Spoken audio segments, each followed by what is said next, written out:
بسم الله الرحمن الرحيم. عاملين ايه؟ النهارده ان شاء الله هنعمل حاجه جميله جدا كل المصريين بيحبوها. هنعمل كشري.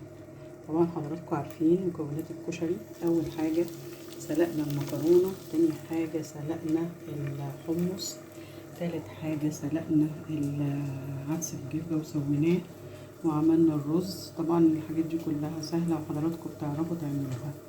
احنا هنيجي بقى هنا نوضح الحاجات اللي هي يعني بتبقى صعبة شوية هنعملها مع بعض.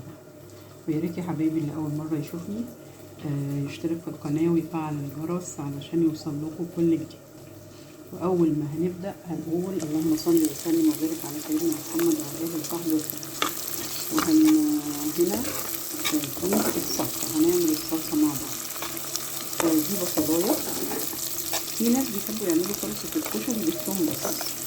انا بعملها بالبصل، بحط بصلايه كمان معاها، بيبقى بتدي طعم مسكر كده للصلصه وبتبقى جميله. جربوها قولوا لي رايكم.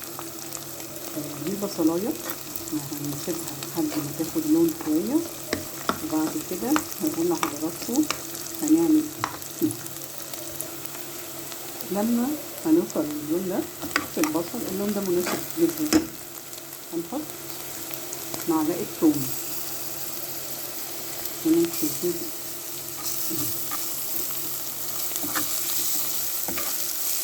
نقلب، وأول ما نشم ريحة الثوم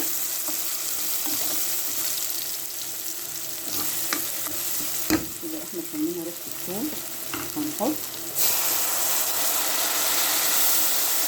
ربع كوباية خل أبيض عادي جدا.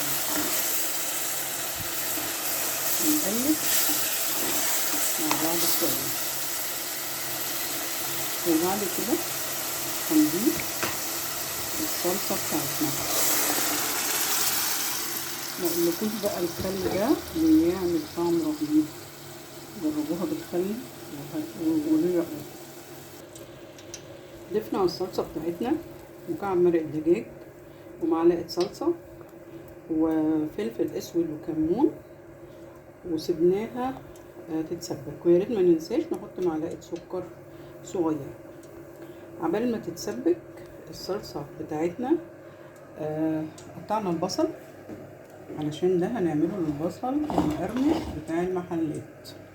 قطعناه جوانح زي ما انتم شايفين كده اهو، وجبت شوية دقيق وعفرت بيهم البصل وسبته دقيقتين 3 كده.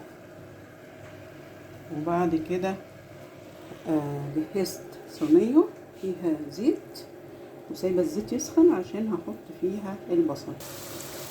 حطينا البصل بتاعنا اللي احنا قطعناه جوانح وعفرناه بدقيق في زيت سخن جدا. وشرط يا جماعه انه يطلع مقرمش، ان احنا ما نقلبوش غير اما يحمر من تحت. يعني ما نفضلش كده زي زي بصل الطبيخ نقعد نقلب كل شويه هيطرى، لكن كده هنسيبه لحد ما ينشف من تحت، ونبدأ بعد كده نقلبه بالراحة. ودلوقتي الصلصة بتاعتنا اهي، لسه برضو هنسيبها اما تتسبك خالص. هنعمل بقى اخر مكون من مكونات الكشري بتاعنا، الدقة. الدقة دي يا جماعة عبارة عن ليمونتين وربع كوباية خل ونص كوباية مية وثوم، شوية توم يعني صغيرين فصين كده عشان ميبقاش توم كتير، وكمون ورشة صغيرة من الشطة والملح. نقلب لان دي بتعمل طعم جميل جدا للكشري بتاعنا. لما البصل بتاعنا بيوصل للمرحلة دي ان هو بدأ يحمر من تحت زي ما انتم شايفين كده جوانب، نبدأ نقلب بالراحة علشان نحافظ عليه مقرمش بالراحة. نسيبه يكمل التحمير بتاعه. يا جماعة نصلي على رسول الله، نشترك في القناة ونفعل الجرس. جربوا يا جماعة الأكلات المصرية دي بتدفي جدا، نفس الوقت يعني ما تعتبرش برضه غالية. يعني الرز لو فاض عندكم كنتوا عاملين رز في أي وقت فاض منه شوية، ممكن نشيلهم يا جماعة في الفريزر، نيجي أكلة زي دي نطلعها. ممكن شوية مكرونة كانت مسلوقة فاض منها شوية بنشيلها. يعني أنا الرز اللي عندي ده أنا مطلعاه من كده فعلا. ممكن العدس بجبة لو 8 كيلو، وبرضه الحمص لو 8 كيلو برضه هيعمل لنا كشري بأكلة جميلة نلم عليها ولادنا في بيتنا علشان ارتفاع الأسعار اللي احنا فيه دون. ادي البصل بتاعنا طلعناه اهو، شايفينه مقرمش، سامعين صوت القرمشة؟ سامعين؟ شفتوا بيبقى جميل ازاي ومقرمش ازاي؟ جربوه بالطريقة بتاعتي دي، انكم تحطوا عليه دقيق وتحمروه، ما تقلبوهوش غير بعد ما يتحمر من تحت. وادي الرز بتاعنا اهو، وادي الحمص الشام، وادي العدس بجبة، وادي المكرونة الجميلة. اخر حاجة ادي الصلصة اهي بس اتسبكت، بدأت المادة الدهنية تطلع على الوش.